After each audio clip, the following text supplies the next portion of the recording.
Well, hello to you again. Wednesday. Well, it's day one. So hope everybody's all right. Pubs are all open now. Well, good thing all the shops are open for all of us. Just stay safe. Be careful. It'll be all right. We're going to have a few people down here, but we just got to look after ourselves, miss. And just stay safe and be careful.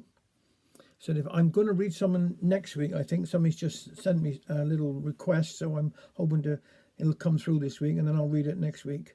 And end of this week, I shall be able to tell you what amount of money I've raised for making these little things and giving for charities, and I shall tell you what the amount is and who's actually having them. Okay, it'll be end of this week. Now this here one, I'm doing a Liz Armand one here today. This one's called The Siege. Well, we've survived a siege. Yes, the snow, I mean. We thought we'd had it bad down here in Newland, but it was nothing to what they poor souls had up country, and I do mean that they live up Camborne and beyond.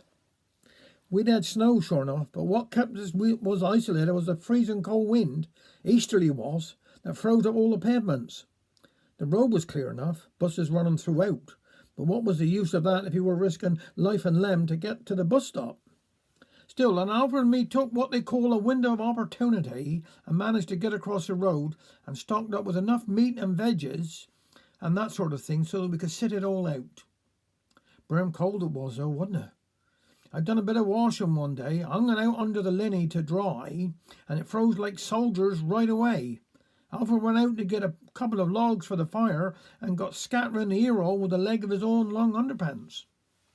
Boy Michael come in with a bag of logs for us, 'cause he was afraid we were going to suffer from this here hypothermia. "Cuss on with it," I said to him. "We're really snug, especially at night. We'd go to bed with a duvet on us, 3 blankets and 2 hot water bottles. I made plenty of licky broth and stew as well. Mind, there was one day when there had been enough sun to melt some of the ice, so we took another opportunity to go for a bit of walk. Well, I was getting to feel like a kipper with Alfred sitting there by the fire all day long smoking his dirty git pipe. I decided that we need fresh air in our lungs, so we went overlong towards the prom.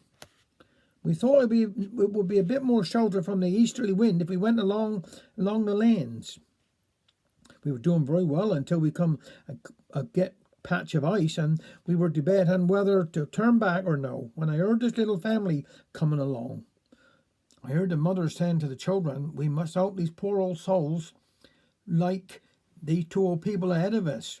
So when they come up to us and asked if they could see us over the ice, I felt like old Methuselah.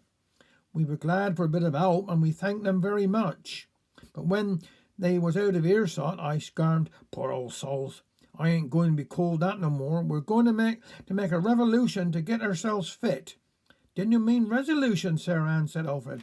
No, I said, because it would take a revolution to get you off your backside to exercise. No more sleeping by the fire with the Western Morning News in the afternoons for you, my son. We're going to take a walk every day. He grumbled. I wonder you don't suggest that we go to the gym place over the harbour. Don't be daft, Alfred, I said. You got too big a belly and I've got too big a behind to go trying to get into any of their tight-fitting legging things that they do wear. Both of us to sag too much to go exposing ourselves. No, we'll take a walk as I decided. You can cut down on your baccy and I'll cut down on the nicey. We might be elderly, but we're going to be fit. Alfred didn't look very happy, and I heard him muttering something like dictator.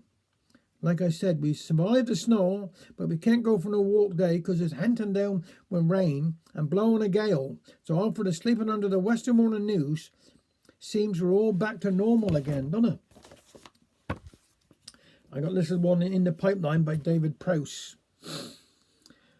There's been talk of building pipelines to take our west away, so Penwith odds and ends can float beyond Cadrevy Bay.